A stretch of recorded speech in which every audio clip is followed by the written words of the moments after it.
شروع اللہ کے نام سے جو بڑا مہربان نہایت رحم والا ہے۔ سعاد، قسم ہے قرآن کی جو نصیحت دینے والا ہے کہ تم حق پر ہو، مگر جو لوگ کافر ہیں وہ غرور اور مخالفت میں ہیں۔ ہم نے ان سے پہلے بہت سی امتوں کو ہلاک کر دیا تو وہ عذاب کے وقت لگے فریاد کرنے اور وہ رہائی کا وقت نہیں تھا، اور انہوں نے تعجب کیا کہ ان کے پاس انہی میں سے ہدایت کرنے والا آیا، اور کافر کہنے لگے کہ یہ تو جادوگر ہے، جھوٹا۔ کیا اس نے اتنے معبودوں کی جگہ ایک ہی معبود بنا دیا؟ یہ تو بڑی عجیب بات ہے۔ تو ان میں جو معزز تھے وہ چل کھڑے ہوئے اور بولے کہ چلو اور اپنے معبودوں کی پوجا پر قائم رہو، بے شک یہ ایسی بات ہے جس سے تم پر شرف و فضیلت مقصود ہے۔ یہ پچھلے مذہب میں ہم نے کبھی سنی ہی نہیں، یہ بالکل بنائی ہوئی بات ہے۔ کیا ہم سب میں سے اسی پر نصیحت کی کتاب اتری ہے؟ نہیں، بلکہ یہ میری نصیحت کی کتاب سے شک میں ہیں، بلکہ انہوں نے ابھی میرے عذاب کا مزہ نہیں چکھا۔ کیا ان کے پاس تمہارے پروردگار کی رحمت کے خزانے ہیں جو غالب اور بہت عطا کرنے والا ہے؟ یا آسمانوں اور زمین اور جو کچھ ان میں ہے ان سب پر انہی کی حکومت ہے، تو چاہیے کہ رسیاں تان کر آسمانوں پر چڑھ جائیں۔ یہاں شکست کھائے ہوئے گروہوں میں سے یہ بھی ایک لشکر ہے۔ ان سے پہلے نوح کی قوم اور عاد اور میخوں والا فرعون اور اس کی قوم کے لوگ بھی جھٹلا چکے ہیں، اور سمود اور لوط کی قوم اور بن کے رہنے والے بھی یہی وہ گروہ ہیں۔ ان سب نے پیغمبروں کو جھٹلایا تو میرا عذاب ان پر آ واقع ہوا، اور یہ لوگ تو صرف ایک زور کی آواز کا جس میں شروع ہوئے پیچھے کچھ وقفہ نہیں ہوگا انتظار کرتے ہیں، اور کہتے ہیں کہ اے ہمارے پروردگار ہم کو ہمارا حصہ حساب کے دن سے پہلے ہی دے دے۔ اے پیغمبر صلی اللہ علیہ وآلہ وسلم، یہ جو کچھ کہتے ہیں اس پر صبر کرو، اور ہمارے بندے داؤد کو یاد کرو جو صاحب قوت تھے اور بے شک وہ رجوع کرنے والے تھے۔ ہم نے پہاڑوں کو ان کے زیر فرمان کر دیا تھا کہ صبح و شام ان کے ساتھ خدائے پاک کا ذکر کرتے تھے، اور پرندوں کو بھی کہ جمع رہتے تھے، سب ان کے فرما بردار تھے۔ اور ہم نے ان کی بادشاہی کو مستحکم کیا اور ان کو حکمت عطا فرمائی اور خصومت کی بات کا فیصلہ سکھایا۔ بھلا تمہارے پاس ان جھگڑنے والوں کی بھی خبر آئی ہے جب وہ دیوار پھاند کر اندر داخل ہوئے؟ جس وقت وہ داؤد کے پاس آئے تو وہ ان سے گھبرا گئے۔ انہوں نے کہا کہ خوف نہ کیجیے، ہم دونوں کا ایک مقدمہ ہے کہ ہم میں سے ایک نے دوسرے پر زیادتی کی ہے، تو آپ ہم میں انصاف سے فیصلہ کر دیجیے اور بے انصافی نہ کیجیے گا، اور ہم کو سیدھا رستہ دکھا دیجیے۔ کیفیت یہ ہے کہ یہ میرا بھائی ہے، اس کے ہاں 99 دمبیاں ہیں اور میرے پاس ایک دمبی ہے۔ یہ کہتا ہے کہ یہ بھی میرے حوالے کر دے، اور گفتگو میں مجھ پر زبردستی کرتا ہے۔ انہوں نے کہا کہ یہ جو تیری دمبی مانگتا ہے کہ اپنی دمبیوں میں ملا لے، بے شک تم پر ظلم کرتا ہے، اور اکثر شریک ایک دوسرے پر زیادتی ہی کیا کرتے ہیں۔ ہاں، جو ایمان لائے اور عمل نیک کرتے رہے، اور ایسے لوگ بہت کم ہیں۔ اور داؤد نے خیال کیا کہ اس واقعے سے ہم نے ان کو آزمایا ہے، تو انہوں نے اپنے پروردگار سے مغفرت مانگی اور جھک کر گر پڑے اور خدا کی طرف رجوع کیا، تو ہم نے ان کو بخش دیا، اور بے شک ان کے لیے ہمارے ہاں قرب اور عمدہ مقام ہے۔ اے داؤد، ہم نے تم کو زمین میں بادشاہ بنایا ہے، تو لوگوں میں انصاف کے فیصلے کیا کرو، اور خواہش کی پیروی نہ کرنا کہ وہ تمہیں خدا کے رستے سے بھٹکا دے گی۔ جو لوگ خدا کے رستے سے بھٹکتے ہیں ان کے لیے سخت عذاب تیار ہے کہ انہوں نے حساب کے دن کو بھلا دیا۔ اور ہم نے آسمان اور زمین کو اور جو کائنات ان میں ہے اس کو خالی از مصلحت نہیں پیدا کیا۔ یہ ان کا گمان ہے جو کافر ہیں، سو کافروں کے لیے دوزخ کا عذاب ہے۔ جو لوگ ایمان لائے اور عمل نیک کرتے رہے، کیا ان کو ہم ان کی طرح کر دیں گے جو ملک میں فساد کرتے ہیں، یا پرہیزگاروں کو بدکاروں کی طرح کر دیں گے؟ یہ کتاب جو ہم نے تم پر نازل کی ہے بابرکت ہے، تاکہ لوگ اس کی آیتوں میں غور کریں اور تاکہ اہل عقل نصیحت پکڑیں۔ اور ہم نے داؤد کو سلیمان عطا کیے، بہت خوب بندے تھے، اور وہ خدا کی طرف رجوع کرنے والے تھے۔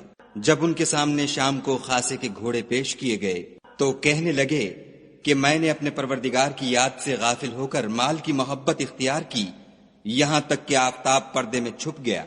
بولے کہ ان کو میرے پاس واپس لاؤ، پھر ان کی ٹانگوں اور گردنوں پر ہاتھ پھیرنے لگے۔ اور ہم نے سلیمان کی آزمائش کی اور ان کے تخت پر ایک دھڑ ڈال دیا، پھر انہوں نے خدا کی طرف رجوع کیا اور دعا کی کہ اے پروردگار مجھے مغفرت کر اور مجھ کو ایسی بادشاہی عطا کر کہ میرے بعد کسی کو شایع نہ ہو، بے شک تو بڑا عطا فرمانے والا ہے۔ پھر ہم نے ہوا کو ان کے زیر فرمان کر دیا کہ جہاں وہ پہنچنا چاہتے ان کے حکم سے نرم نرم چلنے لگتی، اور دیووں کو بھی ان کے زیر فرمان کیا، یہ سب عمارتیں بنانے والے اور غوطہ مارنے والے تھے۔ اور اوروں کو بھی جو زنجیروں میں جکڑے ہوئے تھے۔ ہم نے کہا یہ ہماری بخشش ہے، چاہو تو احسان کرو یا چاہو تو رکھ چھوڑو، تم سے کچھ حساب نہیں ہے، اور بے شک ان کے لیے ہمارے ہاں قرب اور عمدہ مقام ہے۔ اور ہمارے بندے ایوب کو یاد کرو جب انہوں نے اپنے رب کو پکارا کہ بار الہ شیطان نے مجھ کو ایذا اور تکلیف دے رکھی ہے، ہم نے کہا کہ زمین پر لات مارو، دیکھو یہ چشمہ نکل آیا، نہانے کو ٹھنڈا اور پینے کو شیریں، اور ہم نے ان کو اہل و عیال اور ان کے ساتھ ان کے برابر اور بخشے، یہ ہماری طرف سے رحمت اور عقل والوں کے لیے نصیحت تھی۔ اور اپنے ہاتھ میں جھاڑو لو اور اس سے مارو اور قسم نہ توڑو، بے شک ہم نے ان کو ثابت قدم پایا، بہت خوب بندے تھے، بے شک وہ رجوع کرنے والے تھے۔ اور ہمارے بندوں ابراہیم اور اسحاق اور یعقوب کو یاد کرو جو قوت والے اور صاحب نظر تھے، ہم نے ان کو ایک صفت خاص آخرت کے گھر کی یاد سے ممتاز کیا تھا، اور وہ ہمارے نزدیک منتخب اور نیک لوگوں میں سے تھے۔ اور اسماعیل اور الیسع اور ذوالکفل کو یاد کرو، وہ سب نیک لوگوں میں سے تھے۔ یہ نصیحت ہے اور پرہیزگاروں کے لیے تو عمدہ مقام ہے۔ ہمیشہ رہنے کے باغ جن کے دروازے ان کے لیے کھلے ہوں گے، ان میں تکیے لگائے بیٹھے ہوں گے، اور کھانے پینے کے لیے بہت سے میوے اور شراب منگاتے رہیں گے، اور ان کے پاس نیچی نگاہ رکھنے والی اور ہم عمر عورتیں ہوں گی۔ یہ وہ چیزیں ہیں جن کا حساب کے دن کے لیے تم سے وعدہ کیا جاتا تھا، یہ ہمارا رزق ہے جو کبھی ختم نہیں ہوگا۔ یہ نعمتیں تو فرما برداروں کے لیے ہیں اور سرکشوں کے لیے برا ٹھکانہ ہے، یعنی دوزخ جس میں وہ داخل ہوں گے، اور وہ بری آرام گاہ ہے۔ یہ کھولتا ہوا گرم پانی اور پیپ ہے، اب اس کے مزے چکھیں، اور اسی طرح کے اور بہت سے عذاب ہوں گے۔ یہ ایک فوج ہے جو تمہارے ساتھ داخل ہوگی، ان کو خوشی نہ ہو یہ دوزخ میں جانے والے ہیں، کہیں گے بلکہ تم ہی کو خوشی نہ ہو، تم ہی تو یہ بلا ہمارے سامنے لائے ہو، سو یہ برا ٹھکانہ ہے۔ وہ کہیں گے اے پروردگار جو اس کو ہمارے سامنے لایا ہے اس کو دوزخ میں دونا عذاب دے، اور کہیں گے کیا سبب ہے کہ یہاں ہم ان شخصوں کو نہیں دیکھتے جن کو بروں میں شمار کرتے تھے؟ کیا ہم نے ان سے ٹھٹھا کیا ہے یا ہماری آنکھیں ان کی طرف سے پھر گئی ہیں؟ بے شک یہ اہل دوزخ کا جھگڑنا برحق ہے۔ کہہ دو کہ میں تو صرف ہدایت کرنے والا ہوں، اور خدائے یکتا اور غالب کے سوا کوئی معبود نہیں۔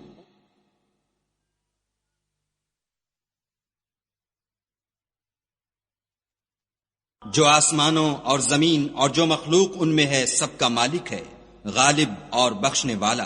کہہ دو کہ یہ ایک بڑی ہولناک چیز کی خبر ہے جس کو تم دھیان میں نہیں لاتے۔ مجھ کو اوپر کی مجلس والوں کا جب وہ جھگڑتے تھے کچھ بھی علم نہ تھا، میری طرف تو یہی وحی کی جاتی ہے کہ میں کھلم کھلا ہدایت کرنے والا ہوں۔ جب تمہارے پروردگار نے فرشتوں سے کہا کہ میں مٹی سے انسان بنانے والا ہوں، جب اس کو درست کر لوں اور اس میں اپنی روح پھونک دوں تو اس کے آگے سجدے میں گر پڑنا، تو تمام فرشتوں نے سجدہ کیا مگر شیطان اکڑ بیٹھا اور کافروں میں ہو گیا۔ خدا نے فرمایا کہ اے ابلیس، جس شخص کو میں نے اپنے ہاتھوں سے بنایا اس کے آگے سجدہ کرنے سے تجھے کس چیز نے منع کیا؟ کیا تو غرور میں آ گیا یا اونچے درجے والوں میں تھا؟ بولا کہ میں اس سے بہتر ہوں کہ تو نے مجھ کو آگ سے پیدا کیا اور اسے مٹی سے بنایا۔ کہا یہاں سے نکل جا، تو مردود ہے، اور تجھ پر قیامت کے دن تک میری لعنت پڑتی رہے گی۔ کہنے لگا کہ میرے پروردگار مجھے اس روز تک کہ لوگ اٹھائے جائیں مہلت دے۔ کہا تجھ کو مہلت دی جاتی ہے اس روز تک جس کا وقت مقرر ہے۔ کہنے لگا کہ مجھے تیری عزت کی قسم میں ان سب کو بہکاتا رہوں گا سوا ان کے جو تیرے خالص بندے ہیں۔ کہا سچ ہے اور میں بھی سچ کہتا ہوں کہ میں تجھ سے اور جو ان میں سے تیری پیروی کریں گے سب سے جہنم کو بھر دوں گا۔ اے پیغمبر صلی اللہ علیہ وآلہ وسلم، کہہ دو کہ میں تم سے اس کا صلہ نہیں مانگتا اور نہ میں بناوٹ کرنے والوں میں ہوں۔ یہ قرآن تو اہل عالم کے لیے نصیحت ہے، اور تم کو اس کا حال ایک وقت کے بعد معلوم ہو جائے گا۔